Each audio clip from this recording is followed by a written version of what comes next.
It's really a pleasure for me to be able to talk to you about Ben Graham. I've had some lucky days in my life, but one of the luckiest was in 1949 when I was 19 years old in Lincoln, Nebraska, and I picked up a copy of The Intelligent Investor.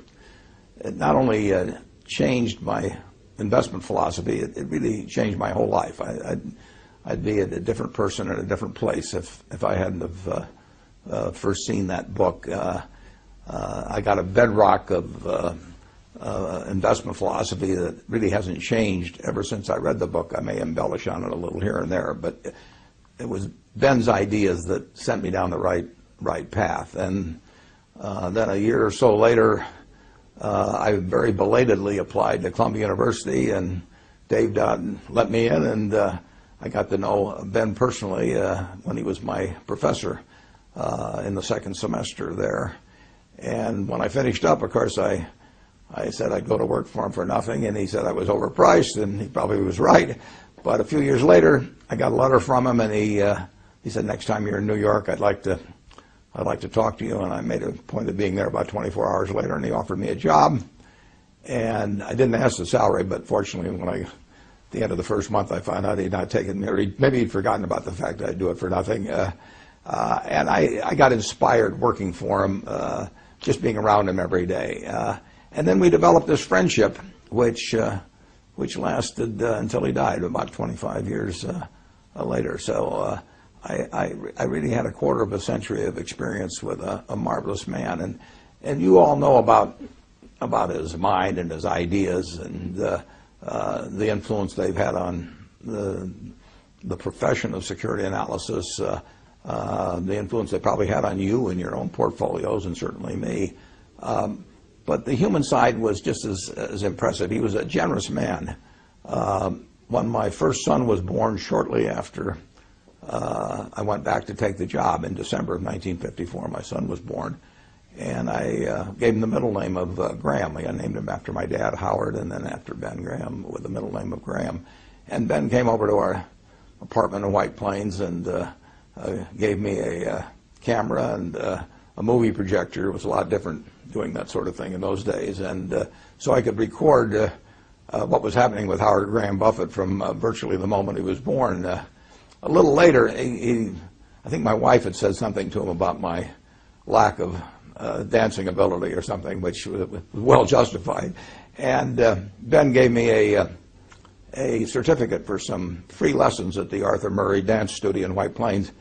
That may have been the worst investment he ever made. He did not get his money's worth when he did that.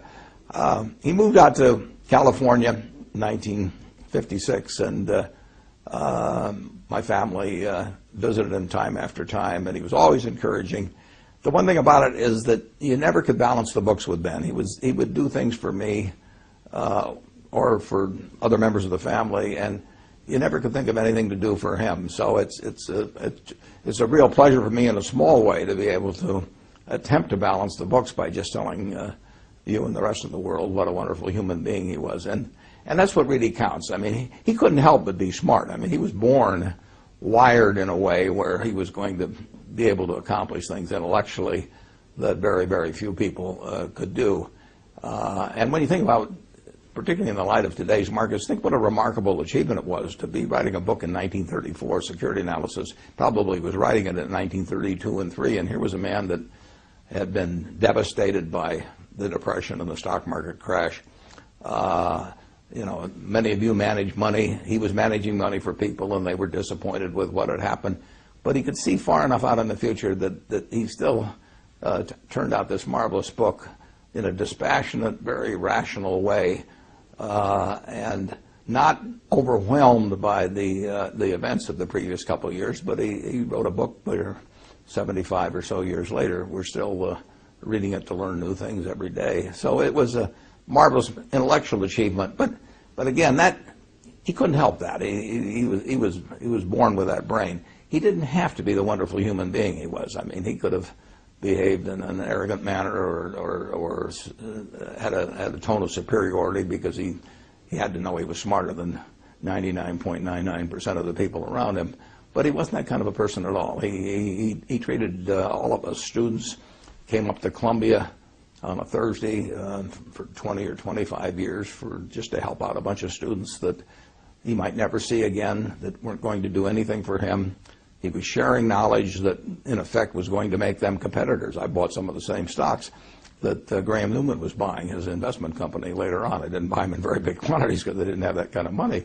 But he was creating competitors. It didn't bother him. He used current examples. We would sit there in class, and he would tell us about things that we never would have found on our own. But he was just a generous man in every way, and I was lucky to know him, and I hope you've gotten to know him a little bit through these comments.